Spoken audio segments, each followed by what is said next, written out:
Hello and welcome to all you Librans. This is your monthly horoscope for the month of June of 2021. General horoscope. So not everything can be applicable for you because this is not an individual horoscope. But the energies are very, very general, and I want to explain them in a very precise, concise way. So let's get started. First of all, is this month, June, going to be a significant month for you? Is it going to be life-changing and all that? No, it's not going to be. Even you could say, Veerle, there are eclipses happening. Yes, but they are more important for other people. They are more important for the mutable signs, like the Geminis, the Sagittarians, the Virgos, the Pisceans, and you're not one of them, unless you have your rising sign or your moon or whatnot. But anyways, this is for the Librans, and this eclipse that is happening on the 10th of June is actually for you quite a positive one, because it's in a fellow air sign. So Libra is air, Gemini is air as well, so that gives a positive energy flow. And definitely in your 9th house, this is very uplifting for most of you Librans out there. So on the 10th of June, of course, not bang on that day you're going to feel it. You're going to feel it the whole month. You're going to feel it even before. Maybe you're watching this now in May, you're going to feel it already. And even after the month of June as well. It's a very important eclipse because the sun and the moon are coming together at 19 degrees of Gemini together with the North Node, and it's all about new beginnings. This is about planting new seeds, having new beginnings, doing things that you've never done before. And this belongs to the Saros cycle 5 North, for those of you who are interested in astrology, and it's all about being a visionaire, and definitely in the 9th house. So new seeds that you're planting for your perspective upon life. There is changes happening there for sure. But it squares up to Neptune. So there is one warning. The warning is actually to observe rather than to really truly go for one certain vision, and definitely not before the 23rd of June. And why is that?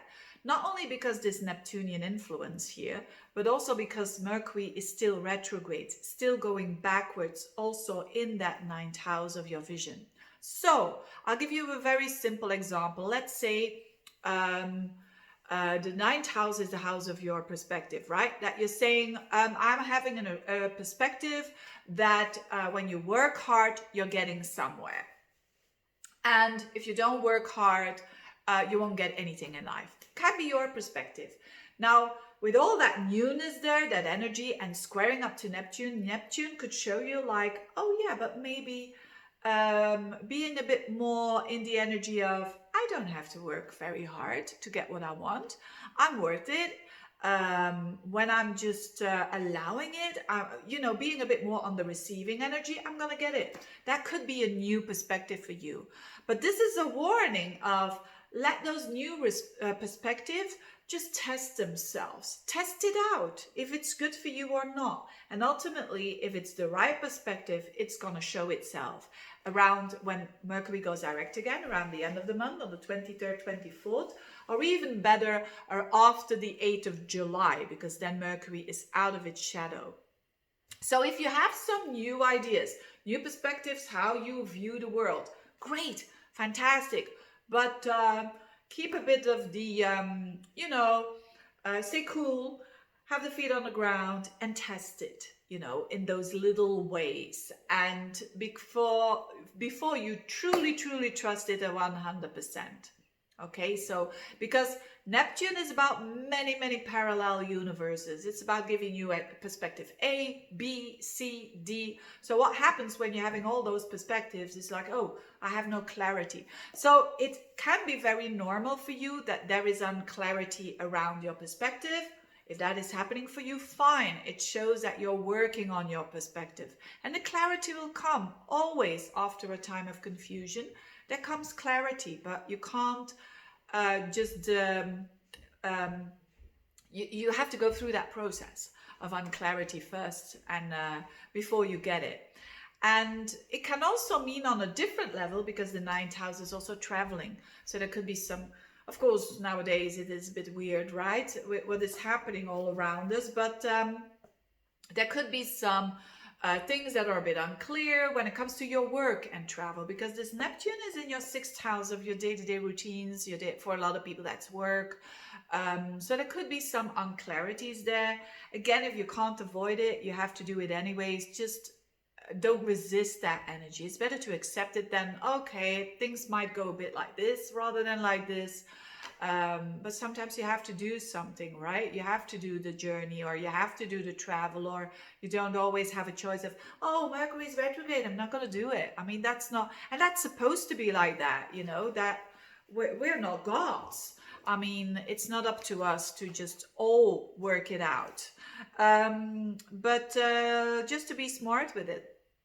And another thing that is quite interesting for you is also on that level of work, because Venus is going to be for the whole month practically in your 10th house of work.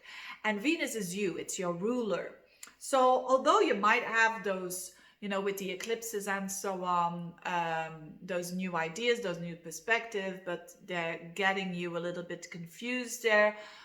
Also studies, yes, if you are someone who's studying, don't give up around this time. Don't give up in June, not at all. Why?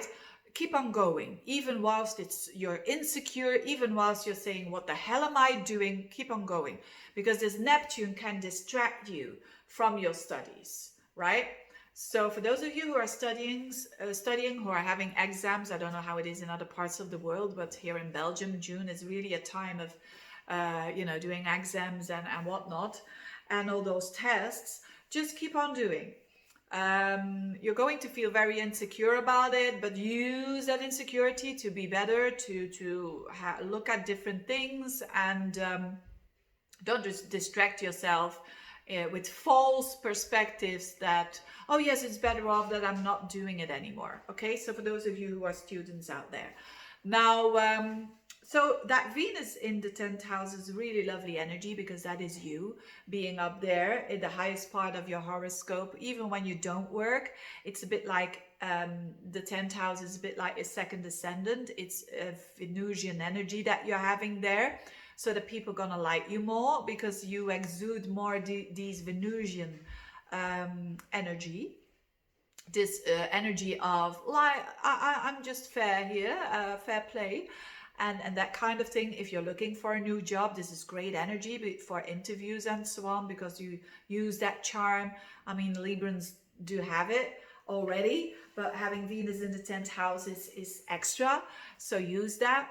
And it could also mean that you, when you're single, for instance, that you, especially around the 4th of June and the 23rd to 24th of June, you could meet someone at work, and a little bit of romance there. Why not? When you're single and you're having fun, it can really,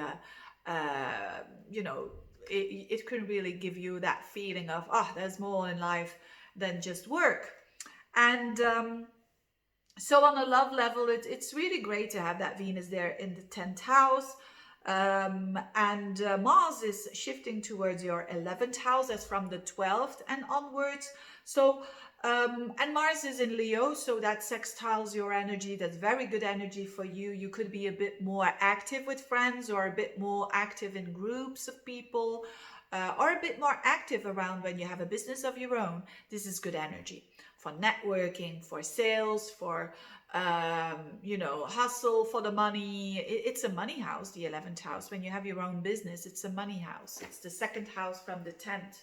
So all in all, a very interesting month for you.